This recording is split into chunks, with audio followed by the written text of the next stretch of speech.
नमस्कार, Rajasthan news channel में आपका स्वागत है और मैं आपके साथ गोपी बेनीवाल। नशे के विरुद्ध समाज को जागृत करने पर राज्यपाल कलराज मिश्र करेंगे अनूपगढ़ के डॉक्टर वीके चोरटिया को सम्मानित। इंडियन रेड क्रॉस सोसाइटी द्वारा पुलिस रेंज बीकानेर के सहयोग से राजकीय पशु चिकित्सा और पशु विज्ञान विश्वविद्यालय सभागार में नशे के विरुद्ध समाज की भूमिका विषयक संवाद कार्यक्रम आयोजित किया जाएगा। संवाद कार्यक्रम के मुख्य अतिथि राज्यपाल एवं इंडियन रेड क्रॉस सोसाइटी के प्रदेश अध्यक्ष कलराज मिश्र होंगे। कार्यक्रम में नशा मुक्ति के लिए उल्लेखनीय कार्य करने वाली प्रतिभाओं का सम्मान किया जाएगा। पुलिस महानिरीक्षक ओम प्रकाश ने कहा कि नशा मुक्ति के लिए चलाए जाने वाले अभियान में समाज की अहम भूमिका होती है।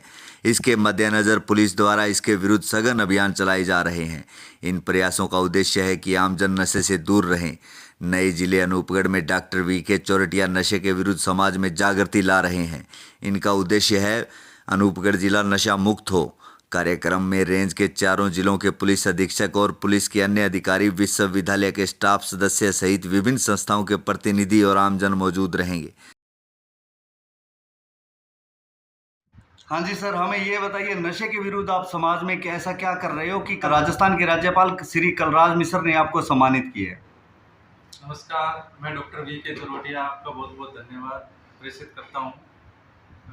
माननीय राज्यपाल श्री कलराज मिश्र जी ने मुझे 7 जून 2024 को सम्मानित किया, तो ये मेरे लिए और अनूपगढ़ वासियों के लिए गर्व की बात है।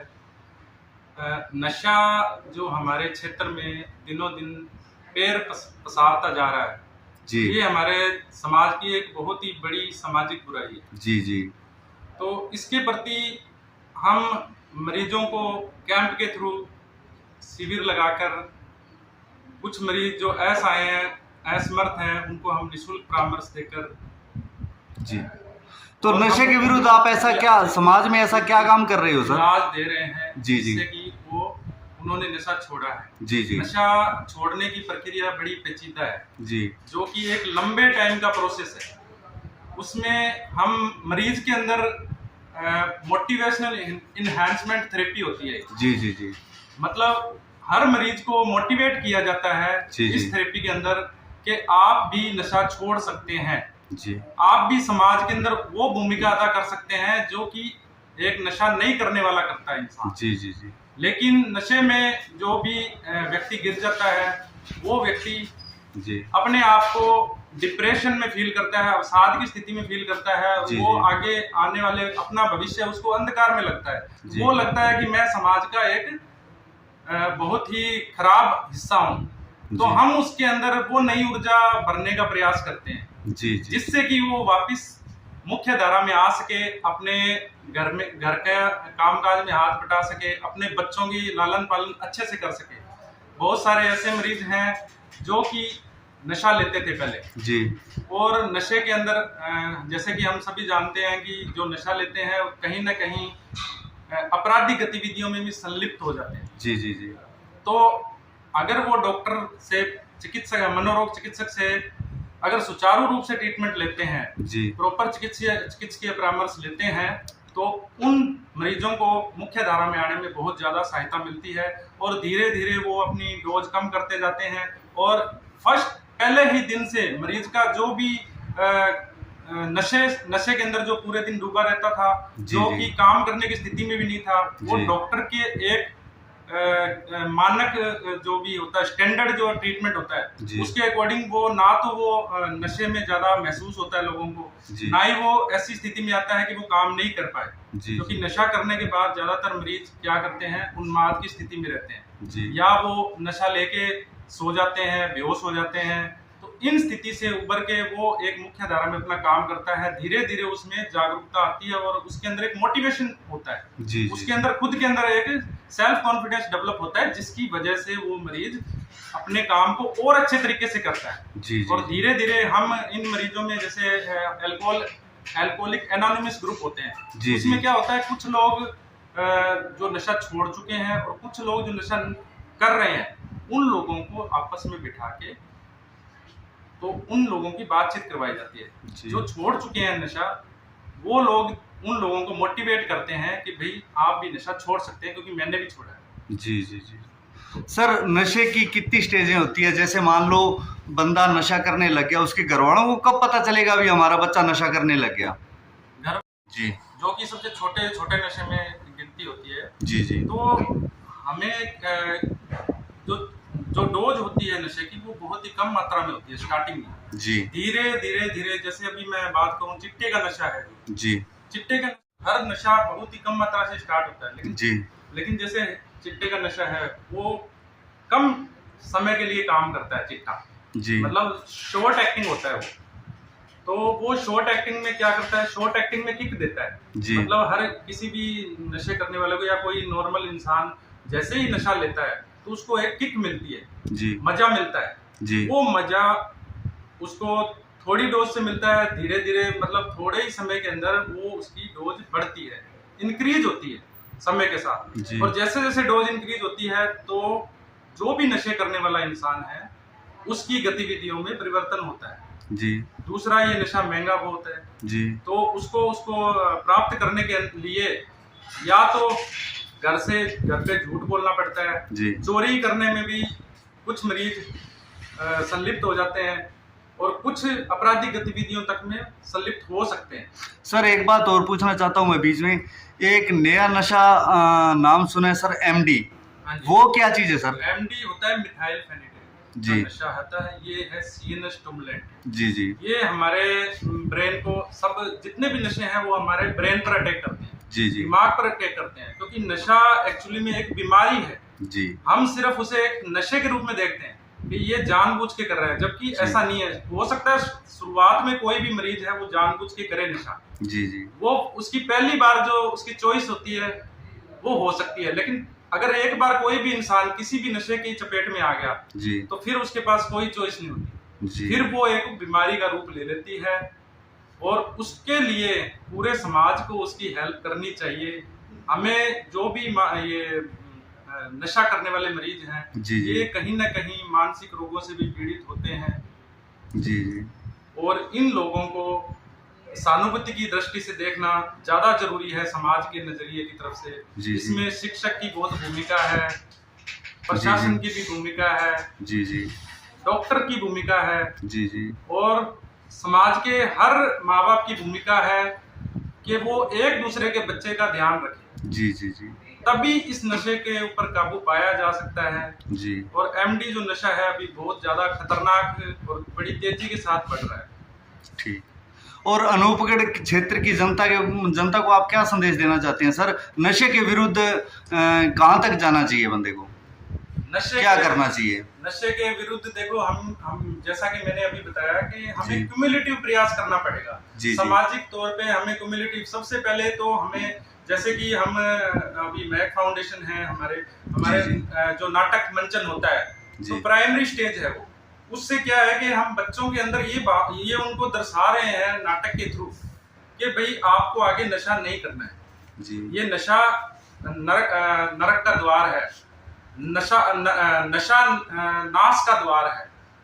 तो ये चीज जो है उस नाटक के अंदर बहुत अच्छे से मंचन किया गया। छोटे छोटे बच्चे, बड़े लोग, सब लोग उसको देख के भावुक हो रहे हैं और वो कहीं ना कहीं प्राइमरी स्टेज पे उन लोगों का रोल आ जाता है। उसके बाद शिक्षक जो है वो लोग भी इसके अंदर अपना इम्पोर्टेंस शो करें और बच्चों को कहीं ना कहीं वो लोग भी जागरूक करने में लगे हुए हैं।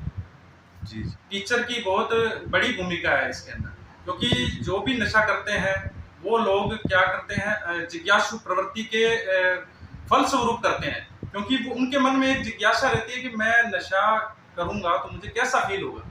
जी क्योंकि हालांकि बताएगा उसका कोई ना कोई फ्रेंड ही, कोई ना कोई मित्र बताएगा उसका, लेकिन उसको ऐसा उसके मन में जिज्ञासा यही रहती है कि मैं नशा करके देखूं, जिज्ञासु प्रवृत्ति उसकी रहती है। और वो जैसे ही 2 बार 3 बार 4 बार ऐसे नशे करता है और वो उसकी चपेट में आ जाता है, गिरफ्त में आ जाता है। तो नशा एक क्रोनिक रिलैप्सिंग डिसऑर्डर है, ब्रेन डिसऑर्डर है ये। तो इसे हमें एक मानसिक रोग के रूप में देखना चाहिए, न कि नशेड़ी को एक अलग से समाज से कट आउट कर दें जिससे कि वो मुख्य धारा में वापस सर आने समाज दुत्कारता है सर नशेड़ियों को, क्योंकि नशेड़ी सर अपराधी हो जाते हैं, चोरियां करते हैं, अपराध करते हैं, तो उसके बारे में आप क्या कह रहे हो? मैं यही बता रहा हूँ कि जी, जी। वो जो चीजें कर रहा है वो किसी न किसी चीज के इफेक्ट में आके कर रहा है, वो नशे के इन्फ्लुएंस में है, नशे के प्रभाव में है वो इंसान, और उसका शरीर नशे, वो अपने खुद को भी नुकसान पहुंचा सकता है। जब किसी इंसान को नशा नहीं मिलता है, जैसे पैरों में पेन होता है, तो वो अपने पैर तक को मतलब नुकसान पहुंचा सकता है, चाहे तो वो दीवारों के मारे अपने आप को दीवारों के साथ सिर भी मारने लग जाते हैं कुछ मरीज, क्योंकि अगर उनको नशा नहीं मिले टाइम पे, तो क्योंकि उनकी बॉडी जो फिजिकल डिपेंडेंस है उसके लिए एक डॉक्टरी परामर्श की जरूरत है। उसके बाद नेक्स्ट पार्ट जो आता है वो होता है साइकोलॉजिकल के लिए हमें कम्युनिटी प्रयास करना पड़ेगा, हम सबको मिलजुल के करना पड़ेगा, ताकि वो मानसिक रूप से इतना मजबूत हो जाए कि वो नशा छोड़ने के लिए तत्पर रहे और नशा छोड़ पाए। लेकिन ये प्रक्रिया बहुत ही लंबी, बहुत ही पेचीदा प्रक्रिया है। इसमें सभी जो भी नशे करने वाले हैं, उनके माँ बाप का, उनके परिजनों का सहयोग भी बहुत ज़्यादा जरूरी है। और मैं तो यही कहूँगा, अगर कि कोई मरीज को दिखाने भी आते हैं तो वो साथ में अपने परिजन ही अपने मरीजों का ध्यान रखें, उनको रेगुलर फॉलोअप में लेके आए, क्योंकि इसके अंदर मरीज रिलैक्स बहुत जल्दी होते हैं। नशे के अंदर दवाइयाँ लेने के बावजूद भी कुछ मरीज वापिस रिलैक्सिंग फेज में चले जाते हैं, मतलब वापिस नशा लेने की प्रवृत्ति में चले जाते हैं, क्योंकि वो अपने दोस्त जैसे ही उनको ऑफर करते हैं नशे के लिए, वो दवाई साइड में करते हैं और नशा लेने लग जाते हैं। तो कहीं ना कहीं यहाँ पर परिजनों का भी बहुत बड़ा रोल है। दूसरा ये है कि एक रिजिडनेस जो भी मतलब परिजनों की तरफ से होती है, परिजन जो है वो मरीजों को एक प्यार के भाव से उसको धीरे धीरे एक ट्रैक पे लाने का प्रयास करें, क्योंकि जैसे हम बहुत ज़्यादा खींचेंगे, अगर मरीज के साथ खींचातानी करेंगे तो मरीज इसमें अपोजिट डायरेक्शन में चलता है, दूसरी दिशा में जाता है, क्योंकि वो यही देखता है कि मैं अगर किसी स्ट्रेस में हूँ तो मैं अपना स्ट्रेस नशा लेके पूरा करूँ। सर कुछ मरीज ऐसे हैं जो ज़्यादा नशा करते हैं, जिन्हें जो जंजीरों से बंधे होते हैं, सर उनके बारे में आप क्या कहना चाहते हो? मैं वो देखना चाहता हूँ सर।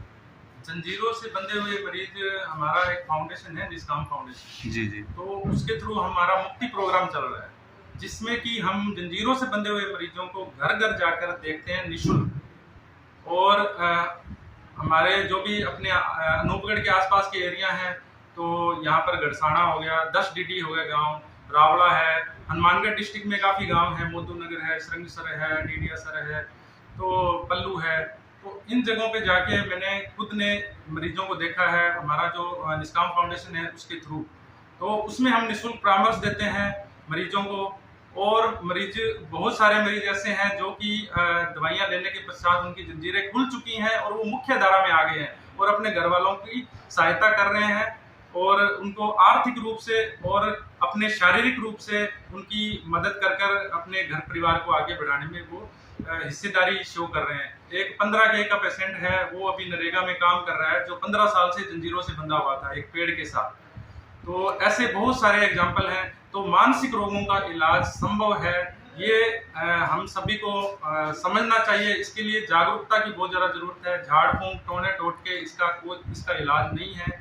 और जो भी मानसिक रूप से विक्षिप्त हैं कोई भी मरीज, तो एक बार मनोरोग चिकित्सक, अपने नज़दीकी मनोरोग चिकित्सक को जरूर दिखाएं और उसको परामर्श लें। और दवाइयाँ जरूर इसमें थोड़ा लंबे टाइम चलती हैं, लेकिन ऐसा नहीं है कि मरीज सही नहीं होता, मरीज सही होता है और मुख्य धारा में आता है और अपना काम बहुत अच्छे से कर सकता है। जी, तो मेरी अनूपगढ़ वासियों से तो यही विनती है कि हाथ जोड़ के कि नशा हमारा दिनों दिन हमारे घर परिवार में प्रवेश करता जा रहा है, इससे कोई भी अछूता नहीं रह सकता, चाहे वो कोई भी हो। हमें लगता होगा कि हम इस नशे से बच सकते हैं, लेकिन ऐसा नहीं है, क्योंकि अगर हमें इस समाज में रहना है तो हमें हर एक के बच्चे का ध्यान रखना पड़ेगा। सबसे पहले अपने बच्चे का ध्यान रखो, बाद में दूसरे का बच्चे का भी ध्यान रखो। जी, थैंक यू सर। ओके।